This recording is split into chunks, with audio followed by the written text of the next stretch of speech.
رسولوں کے اعمال اس کا 18واں باب جو کہ 28 آیات پر مشتمل ہے۔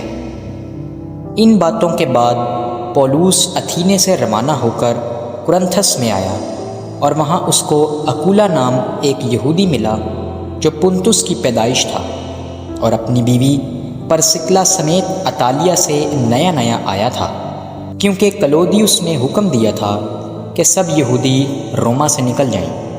پس وہ ان کے پاس گیا اور چونکہ ان کا ہم پیشہ تھا ان کے ساتھ رہا اور وہ کام کرنے لگے، اور ان کا پیشہ خیمہ دوزی تھا، اور وہ ہر سبت کو عبادت خانہ میں بحث کرتا اور یہودیوں اور یونانیوں کو قائل کرتا تھا۔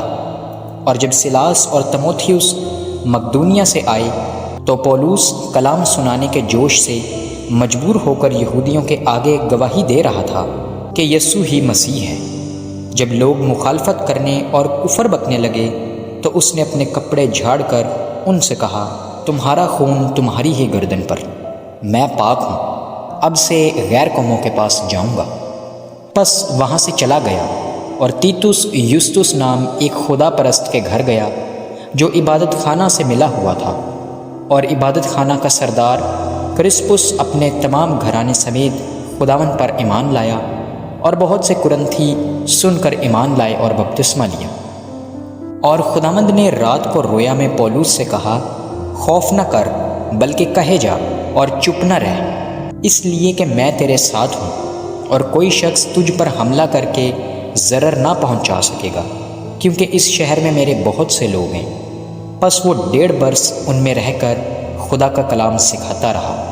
جب گلیو اخیا کا صوبہ دار تھا، یہودی ایکا کر کے پولوس پر چڑھ آئی اور اسے عدالت میں لے جا کر کہنے لگے کہ یہ شخص لوگوں کو ترغیب دیتا ہے کہ شریعت کے برخلاف خدا کی پرستش کریں۔ جب پولوس نے بولنا چاہا تو گلیو نے یہودیوں سے کہا، اے یہودیوں، اگر کچھ ظلم یا بڑی شرارت کی بات ہوتی تو واجب تھا کہ میں صبر کر کے تمہاری سنتا، لیکن جب یہ ایسے سوال ہیں جو لفظوں اور ناموں اور خاص تمہاری شریعت سے علاقہ رکھتے ہیں تو تم ہی جانو، میں ایسی باتوں کا منصف بننا نہیں چاہتا۔ اور اس نے انہیں عدالت سے نکلوا دیا۔ پھر سب لوگوں نے عبادت خانہ کے سردار سوتھینس کو پکڑ کر عدالت کے سامنے مارا، مگر گلیو نے ان باتوں کی کچھ پرواہ نہ کی۔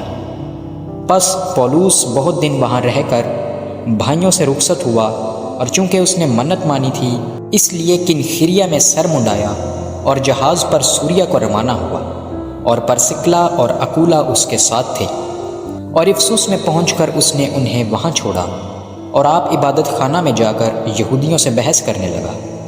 جب انہوں نے اس سے درخواست کی کہ اور کچھ عرصہ ہمارے ساتھ رہ تو اس نے منظور نہ کیا، بلکہ یہ کہہ کر ان سے رخصت ہوا کہ اگر خدا نے چاہا تو تمہارے پاس پھر آؤں گا، اور افسوس سے جہاز پر روانہ ہوا۔